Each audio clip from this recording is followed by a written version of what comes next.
you to switch the top card of the deck for the second card in the action of apparently dealing a single card from the top of the deck, something like that. This is one of the older sleights that we know of, at least a couple hundred years old. The first descriptions probably didn't appear in print until the turn of the century, around the 1900 time frame. And we'll talk a lot about that as we get into the move. So here we go with the strike second deal.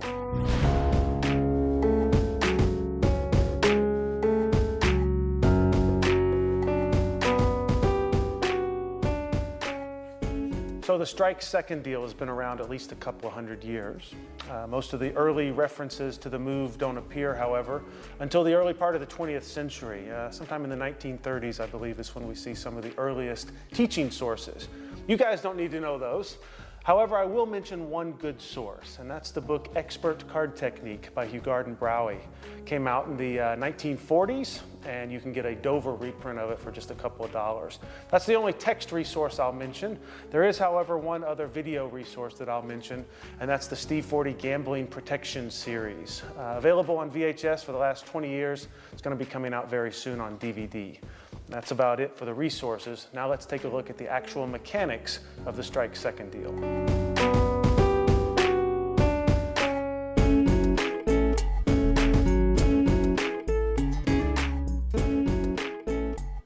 Okay, now for the actual mechanics of the strike second deal. Before I begin, I should point out that most false deals, including the second deal, look better if you have a deck of cards with an all-over back design like these B number 67 backs here. However, they don't help the teaching process very much because it's difficult for you to see where one card leaves off and the other card begins. So I will be showing the move and teaching the move with a deck of cards that has a white border, like this deck of win cards. This will help you to tell where one card leaves off and the second card begins, but it's just as easy to do second deals with a deck like this. In fact, I'll do a couple of them now for you so that you can see what I mean.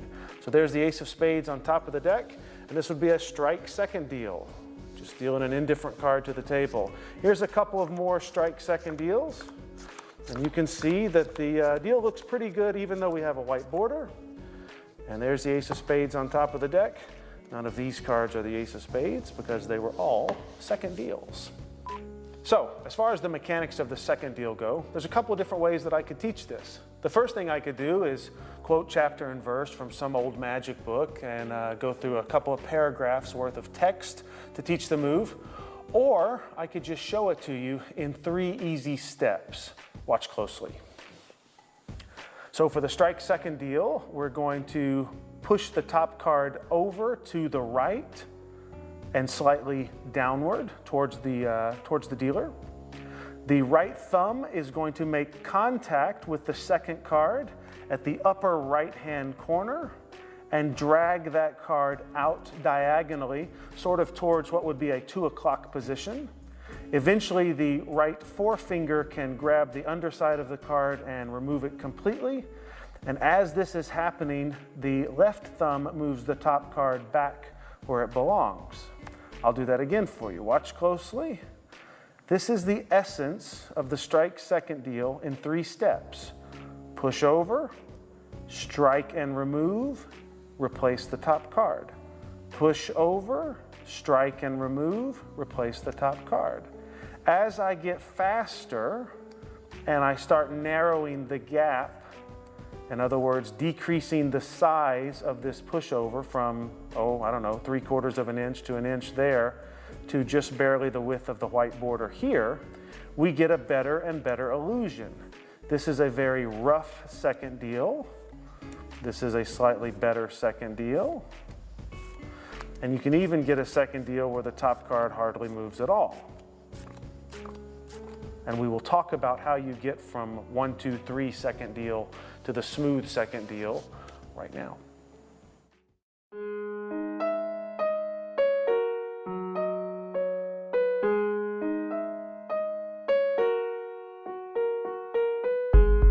Okay, let's talk about the pushover of the top card. Even though this is a strike second deal and not a 2-card push-off, the left thumb still gets involved. It does push over the top card. Let's take a look at the cards. And notice that during the pushover, the left thumb makes contact. Where I make contact is typically just to the left of the center line of the card, right about there. I could come all the way over here if you wanted me to, or I could probably do a push off from here if you wanted me to.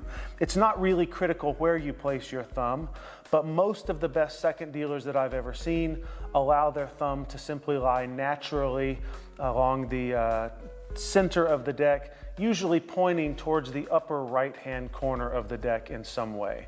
So this is what's comfortable for me. You need to find what's comfortable for yourself. The pushover looks like this. I'm going to exaggerate this.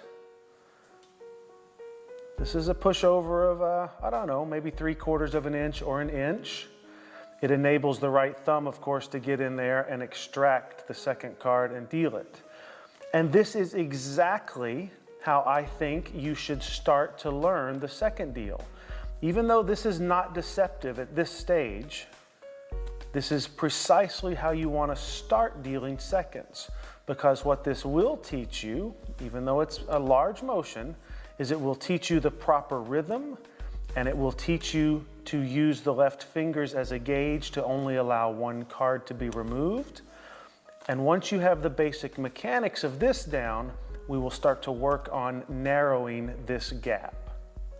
This is the pushover part of the second deal. Here's another quick note on the pushover of the top card. Let's take a look. I wanted to point out that the pivot point on the left thumb is very important. When you're pushing this top card over, notice that this pivot point doesn't move, but it enables the top card to lever out, exposing this upper right-hand corner, which is where your right thumb is going to make contact, and then get levered right back into position. This is the pivot point, and you want to sort of tuck that corner into the flesh at the base of the left thumb so that you have a nice pivot point. Nice little important tip there. The pivot point.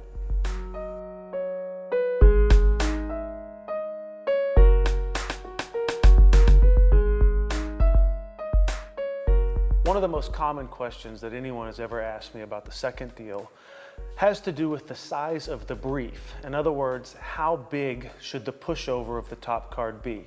Well, let's take a look at that. I believe that when you're learning the deal, you should absolutely use a large enough brief, that's this distance here, to make the deal comfortable. In the early stages of learning this, it is perfectly acceptable to use a large brief like I'm using now. Now, this is not a good performance brief. You wouldn't want to push the top card over by an inch like this if you didn't have to, but this is certainly a good way of learning it. And over time, you should start to attempt to make the brief smaller. You should attempt to push over maybe twice or 2.5 times the width of the white border. As you progress with the deal over time, you'll be able to get it even smaller. You may be able to get it down to the width of the white border, which I'm trying to do now. And if you progress even further, you may get it down to where you're pushing over 1/2 or even 1/3 of the width of the white border. This is, of course, much more difficult, but it's something that you should strive for.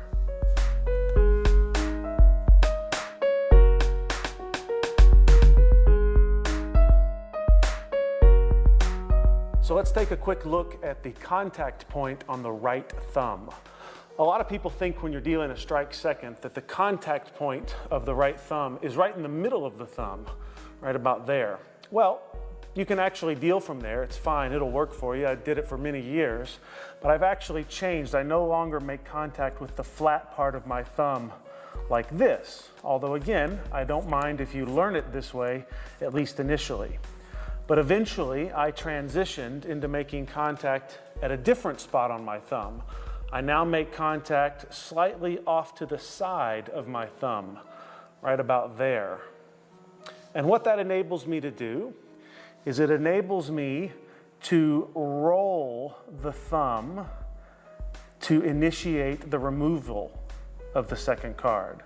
So the thumb has a slight roll to it. I'm exaggerating that here, but a slight roll to it to get that card to come out. And I have found that changing that contact point helps me extract the second card. So you can see the contact point starts just off to the side and rolls outward. And that's a little touch on the contact point.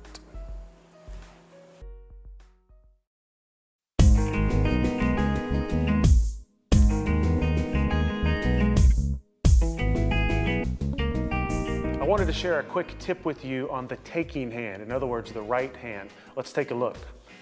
You'll probably have noticed in the demonstration that I was taking the second card between my right index finger and my right thumb like this.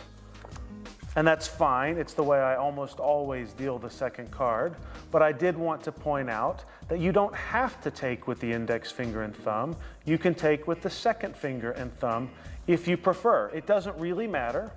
In fact, I believe this is the way that I learned to deal the second, and I transitioned to the four-finger take over the years for reasons that, well, we don't have to get into. But just notice that it doesn't really matter if you take with the index finger or the second finger. In fact, if you want to get ridiculous about it, you could even take with the third finger. And I do this only to prove a point that it's possible, not that I actually recommend this technique. Same thing with taking with the pinky. If you wanted to do it, you can do it. But again, this isn't to encourage you to do it this way. It's just to show you that you can take with any hand, or any finger combination rather, once you know what you're doing. Just a quick little note on the taking hand.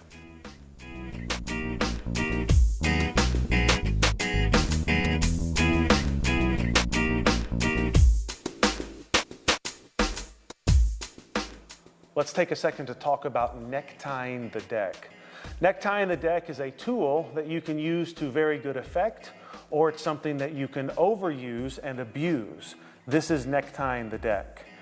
If I don't want you to see me take the top card, in this case the ace of clubs, I could make it so that you can't see the top of the deck by tilting my hand backwards and coming up and striking the card at such a high angle that there's no way you could tell if this was the second card or the top card.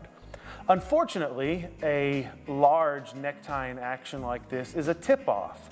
A lot of times you see someone rocking the hands up and down, and you can tell that they're dealing seconds from several feet away. However, necktying the deck can be a useful technique if you're surrounded and you want to try to beat a couple of spectators that are sitting right in front of you that would have the best angle. And in that situation, you want to just barely take the top of the deck out of their line of sight. In other words, you don't want to overdo it. You want to simply naturally rock the deck and take the top card just out of their line of sight. If you overdo it and come all the way vertical with the deck, it's a tip-off. If you use it sparingly, it can be a very effective and advanced technique. So don't shun necktying completely, but be careful with it so you don't actually give away that you're dealing seconds.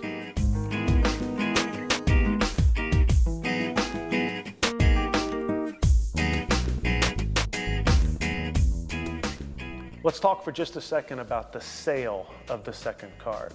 Here we go. Most people, when they're practicing a false deal like the strike second deal, they tend to deal into a pile directly onto the table like this. And there's certainly nothing wrong with this. It's a good way to count the cards, and it's very effective for magic purposes. However, if you're ever going to do a demonstration where you really want to look like you're dealing the cards, you should incorporate the sale into your practice routines.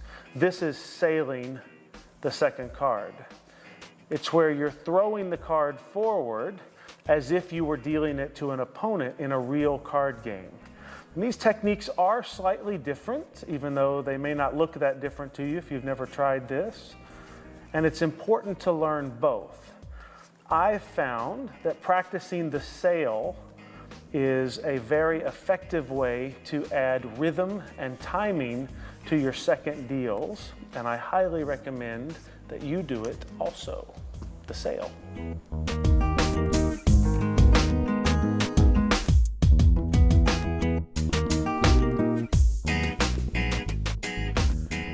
It will help you to understand the strike second deal if we take a second to look at the striking action as applied to the top card of the deck, like this. If I'm going to strike the top card of the deck, there is no pushover action with the left thumb. It would simply be this. The right thumb makes contact and takes the card right off the top. Now, believe it or not, the left fingers are playing a very important role here. These three fingers are playing a very important role. Here's what they're doing. If the fingers are too high, obviously the card can't be taken without getting up and over the top of them. The fingers are too high, no card comes off. If the fingers are too low, you strike and several cards start to fall off the top of the deck. It's important that these fingers act as a gauge to ensure that only one card at a time is removed from the deck using the striking action. If you do this a couple of times, you'll start to get the idea.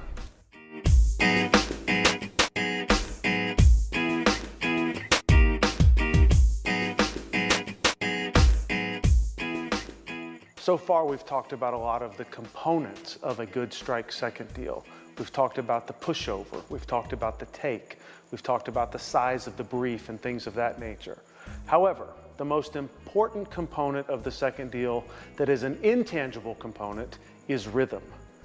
Give me a second deal with great rhythm and a large brief any day over a second deal with a tiny brief but terrible rhythm.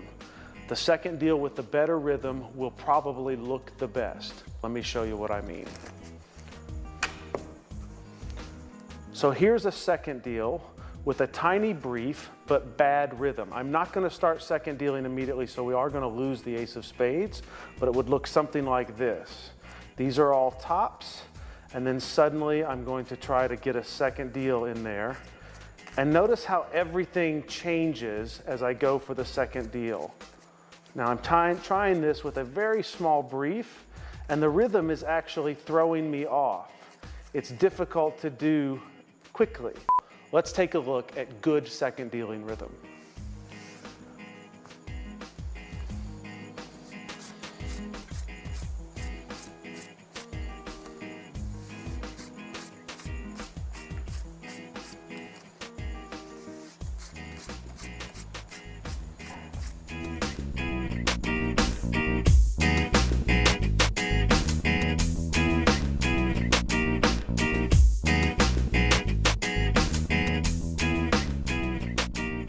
Here's a couple of final thoughts about the second deal. First and foremost, throughout this video, I have been using, occasionally, a microscopic brief. You might have noticed that a couple of times, it even looks like the top card stops moving completely, and yet I somehow still managed to get the second card out from underneath it. Well, this is an interesting demo brief.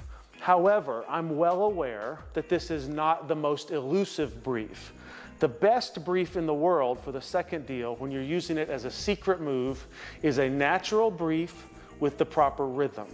I do this just to show other card guys that it can be done, and because it gets oohs and ahs from other second dealers.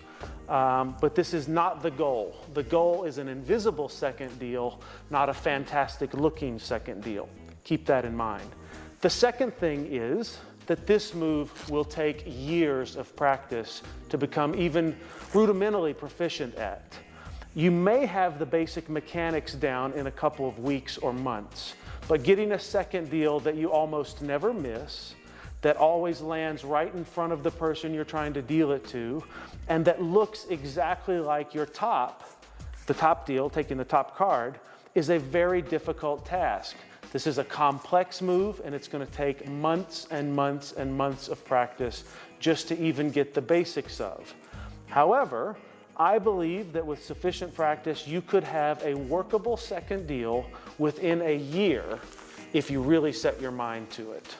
Before I go, I would just like to thank 3 people that helped me tremendously with the second deal over the years. Those 3 men are Steve Forty, Richard Turner, and Martin Nash. All three of these gentlemen deal unbelievably nice seconds, bottoms, centers, you name it, they can do it.